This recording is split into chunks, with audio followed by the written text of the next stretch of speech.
Okay, in this video, I'm gonna review a trouble spot that I hear a lot of times from people who play against opposite-sided people and against somebody who's really tall. Like, how do I deal with a tall opposite-sided opponent, okay? What typically happens, if Tyler's goal is to come down my back or come all the way down my neck and power grip me, okay? Many people, when they come out, they're good at getting this hand on the gi first and then grabbing that lapel. The problem is, it's where they put this hand and how their body is positioned in relation to the taller person. In other words, if I just grab this chest high against Tyler here, and even if I stiff arm that and I've got my body turned too much, he's able to just roll that right by and come high and power grip me and suck me in.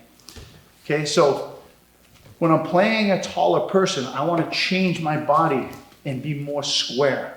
Okay, I want to fight him straight on as opposed to turning my shoulder, because I don't have any strength here to resist anything if my body's turned, right? If you think about a bench press, we bench press with our backs flat on the ground because we have the most strength and power in this direction.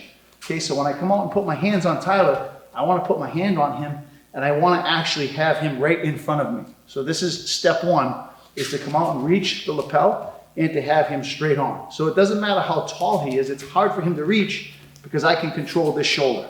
Okay, and I want to put my hand in the palm of my hand right up high here in his chest. Okay, so that's number one, it's square off, and when I come out, I want to grab chest high. Now, I do one more thing here. Not only do I grab chest high and put that hand forward, I then come up and I post with my thumb is all the way up here near his ear. What I like to do is I like to set this forearm right in his chest. This really gives me control of that shoulder. Okay, so regardless of how hard Tyler pulls, my arm's never going to bend. I don't have to expend any energy standing here. He can't pull me in any further than my elbow to my chest. And this gives me this comfortable position against the tall, opposite-sided person, and then I'm going to come down and try to secure that sleeve to hold this space. Now, this gives me the opportunity to do my judo and to function left against right against tall people. Now, common mistakes, like I said, many people come out and they just grab this lapel.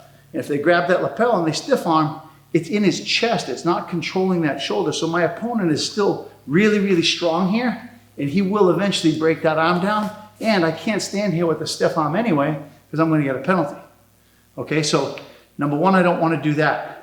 Number two, I don't want to rotate sideways because I'm really, really weak if I'm in this position. And it's easy for him to roll around and come around my back from here. So we're going to start with more of a square stance, not necessarily the footwork, but the shoulders should be more square. So I'm going to stand facing you like this as opposed to this motion, okay? So I'm going to stand square, and when I come in post, I'm going to grab high on that lapel, number one, and then I'm going to set this hand. My thumb is going to come high. My elbow is going to go right here in his armpit.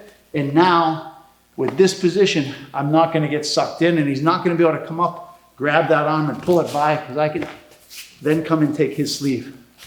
Okay, so it's squaring off, and we call this setting the hand, setting the inside position in a really strong way, where you don't have to expend any energy whatsoever, and you're in good position against a nice tall opponent.